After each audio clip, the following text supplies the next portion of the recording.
आप देख रहे हैं न्यूज तहतक, खबर आप तक। न पक्ष न विपक्ष, केवल निष्पक्ष। अपने क्षेत्र की खबरों को सबसे पहले देखने के लिए चैनल को सब्सक्राइब करें। बुलंदशहर के मामन रोड स्थित नीमखेड़ा फ्लाईओवर के निकट जमीनी विवाद में एक सनसनीखेज हत्या का मामला सामने आया है। बुलंदशहर सदर के पूर्व विधायक हाजी अलीम और ब्लॉक प्रमुख मोहम्मद यूनुस के भतीजे की कुछ लोगों ने पीट कर हत्या कर दी, जबकि इस घटना में एक व्यक्ति मामूली रूप से घायल बताया जा रहा है। वरिष्ठ पुलिस अधीक्षक बुलंदशहर दिनेश कुमार सिंह ने जानकारी देते हुए बताया कि गांव नीमखेड़ा के पास स्थित एक बाग को सुफियान और अकरम खरीदना चाह रहे थे। बताया जा रहा है कि इस बाग के अन्य खरीदार भी थे। इसी सिलसिले में दोनों भाई बाग पर पहुंचे थे, जहां किसी बात को लेकर विवाद हो गया और उन पर हमला कर दिया गया। हमले में सुफियान की मौके पर ही मौत हो गई, जबकि उसका भाई अकरम मामूली रूप से घायल हुआ है। दोनों मृतक व घायल हाजी वाहिद निवासी मोहल्ला कसाईवाड़ा बुलंदशहर के पुत्र बताए गए हैं। हाजी वाहिद का संबंध पूर्व सदर विधायक हाजी अलीम और ब्लॉक प्रमुख मोहम्मद यूनुस से भाई के रूप में बताया जा रहा है।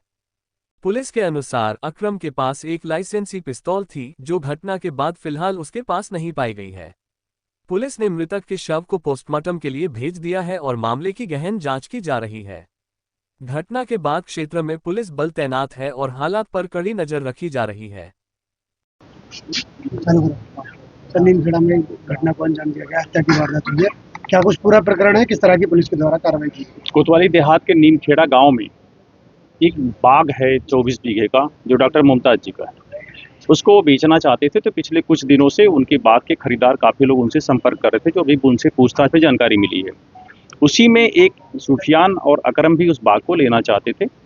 तो आज इनसे बातचीत भी हुई कि हम लोग उसको जाके फ्रंट एरिया को नाप लेते हैं और कितना रहे। तो ये लोग खुद ही अपने से गए थे और साथ में एक वकील साहब भी थे कादिर, कि फ्रंट को ज़्यादा कदमों से नाप लेते हैं कितना है, उसी अकॉर्डिंगली हम पैसे की बातचीत करेंगे, ताकि उसकी कीमत तय की जाएगी। वहाँ पे गए तो कुछ लोग स्कॉर्पियो से आ गए। पहले स्कॉर्पियो से एक ही व्यक्ति आया था, जिसका नाम बता रहे हैं भूरा है, और वो उसे हॉट टॉक होने लगी। उसके पीछे कुछ और लोग आ गए, फिर वो मारपीट में कन्वर्ट हुआ, जिसमें सुफियान को चोटें आ गई गंभीर। और सुफियान को जब अस्पताल लाया गया तो डॉक्टरों ने डिक्लेयर कर दिया। अकरम को जो चोटें हैं वो एक बोन है जो डिसलोकेट हुई है, बट वो खतरे से बाहर है, वो ठीक है बिल्कुल। कादिर को कोई चोट नहीं है, वकील साहब को। ये जो उनके पूछताछ में अभी तक जिन दो लोगों का नाम जिनको ये ले पाए हैं, जिनको जानते हैं, वो दो लोग हिरासत में ले लिए गए हैं। उनकी स्कॉर्पियो भी आ गई कब्जे में। हम उन सारी चीज़ों को देख रहे हैं कि उनका और कौन कौन से लोग शामिल थे।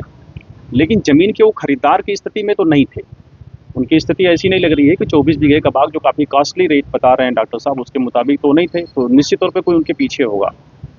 डॉक्टर साहब से अभी जो जानकारी की कि आपसे कौन कौन लोग इस ज़मीन को खरीदने के लिए पिछले कुछ दिनों में बातचीत किए हैं, तो उनके मुताबिक इस्लामाबाद के डॉक्टर हाजी इलियास जी का बता रहे हैं कि वो हमसे बहुत बात किए थे, जिन पे बातचीत काफ़ी हद तक बढ़ी थी। लेकिन क्योंकि ये लोग पड़ोसी थे और घर के जैसे थे, तो अगर बात सेम रेट पे होती तो मैं इनको ही देता। बात बेसिकली तो ज़मीन और बगीचा जो खरीदने वाले को लेकर के ही वहाँ पे हुई है, और अंधेरे में नाप तो जो हुआ उससे भी एक तरह से ज़रूर वहाँ पे कन्फ्यूजन की स्थिति पैदा हुई है। और लेकिन जो नाम आ रहे हैं, उनके पीछे कौन से लोग हैं या उनका अपना क्या इंटरेस्ट है वहाँ पे, हम मुझे भी उनसे पूछताछ करेंगे और निश्चित तौर पे सारी चीज़ें साफ हो जाएंगी। अभी तक कोई हिरासत में लिया गया है सर? बता रहा हूँ, दो लोग हिरासत में हैं, जिनके नाम बताए हैं इन लोगों ने। और वो कार भी जो आई थी स्कॉर्पियो, वो भी हिरासत में है।